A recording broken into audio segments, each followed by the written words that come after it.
Now then guys, how you doing? I hope I find you well today, as this time on the tactics being tested we're going to look at the Shadow Striker. Now as always, got three teams up here. We've got Inter Milan, Borussia Dortmund, and we've gone for Aston Villa, a team that I've already tried to rebuild in the FM23 cycle. Thought I'd give it a go with the Shadow Striker tactic and see how they get on in the league this season. So what is the Shadow Striker then? So the description is that the Shadow Striker operates as one of the team's main goal scoring threats, usually coupled with another forward in support. The Shadow Striker aggressively pushes up into the goal scoring positions as the ball moves into the final third and looks to close down opposing defenders when out of possession. The Shadow Striker is only available on attack duty. Now the Shadow Striker can only play behind the striker, obviously. Straight away we've got Martinez in that role. Now Lautaro Martinez, he's an absolute boss man on this game, 24-year-old. This guy's only going to get better. Obviously we're only using him for one season, but he has got the attributes to play much deeper. And as a Shadow Striker, at dribbling of 14, finishing 15, first touch 16. The big one for me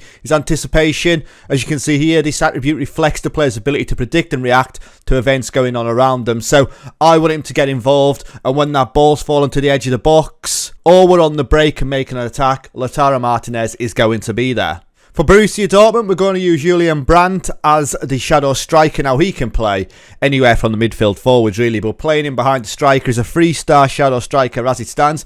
That dribbling 16, first touch 18, anticipation 14. Mentally, he's not that great, but he's got flair 16, vision 16, long shots 14 as well, at passing 16. He's got plenty of good attributes. So we're going to give Julian Brandt a go, see how he gets on this season in the Bundesliga.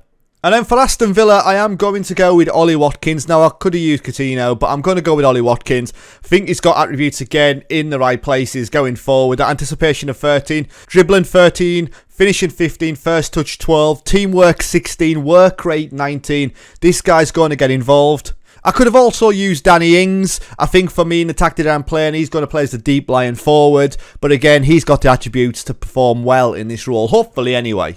So looking at the tactic in more detail then, we're going to play what I've listed as a 4-3-3, custom tick-attacker on a positive mentality. So in goal then, we've got Handanovic on a sweeper keeper support. He's got one individual instruction, and that's to tackle harder, and his overall instruction is to take more risks. We've got a complete wing back out on the left-hand side, which is DeMarco, also on an attack mentality.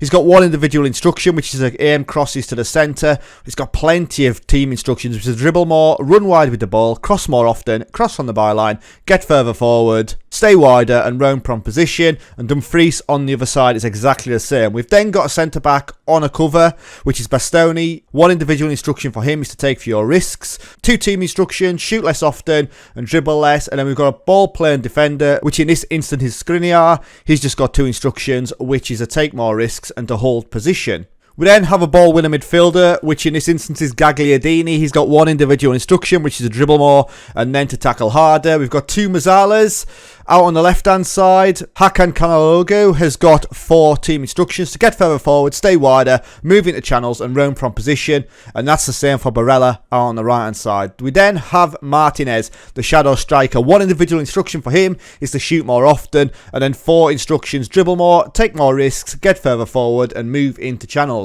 Then we have a deep line forward. Mkhitaryan in this role could be a better option up there, I believe, as Edin Dzeko could probably drop into there. So that's what we're going to do. So looking at that position then, we've got Edin Dzeko on a deep line forward on attack, one individual instruction, and that's to stay wider, and then 3 instructions for the role, which is hold up the ball, take more risks and move into channels. Then Lukaku, the main man up top, hopefully doesn't take too many goals away from Martinez, with one individual instruction, stay wide, and then to move into channels, and he's on an advanced forward setting. So in position then, the attack and width is fairly narrow. Our approach play is to play from defence and then play through the middle. Passing directness is much shorter, tempo is slightly lower, and we never time waste. We like to work the ball into the box. We play for set pieces and we dribble less. In transition then, when possession has been lost, we counter press. When possession has been won, we hold our shape. We distribute quickly when the goalkeeper's in possession, and we distribute to our centre-backs. In our defensive shape, we've got a high press line of engagement, and defensively we're much higher. We trigger the press as often as we can, and we prevent goalkeeping short distribution. In the pressing trap, we trap inside and we stop those crosses into the box. So all that's left to do then, guys, is to move forward to the end of the season and see how these individuals perform, to see if the Shadow Striker works within this tactic and the teams that I've selected, and hopefully we'll lead some of these teams to silverware as well. Right, so there you have it then, guys. End of the season. We finish in first place with Inter Milan. 38 games played, 23 wins, 11 draws, though 4 defeats, 52 goals scored, 15 conceded. Solid at the back as well. 37 goal difference. Plus 37 goal difference, 80 points on the board. That is similar to Juventus. AC Milan, though, have had an absolute shocker, losing 2 of their last 5 games. But how did Martinez get on then? So he scored 24 goals in 36 starts in Serie A, 30 goals in 46 appearances overall. An absolute boss man there. But yeah, it's best season he's ever had as well. Obviously, he has played 2 more games, but a 7.17 rating as well. And then when we look at his performance as a scoring forward, he is up there. High scoring, high expected goals. We've got other players there, Giovanni Simeone and Eric Botheim of Salentina. But yeah, Martinez is bossing it. Expected goal difference, 0.5. He actually delivered a 0.7.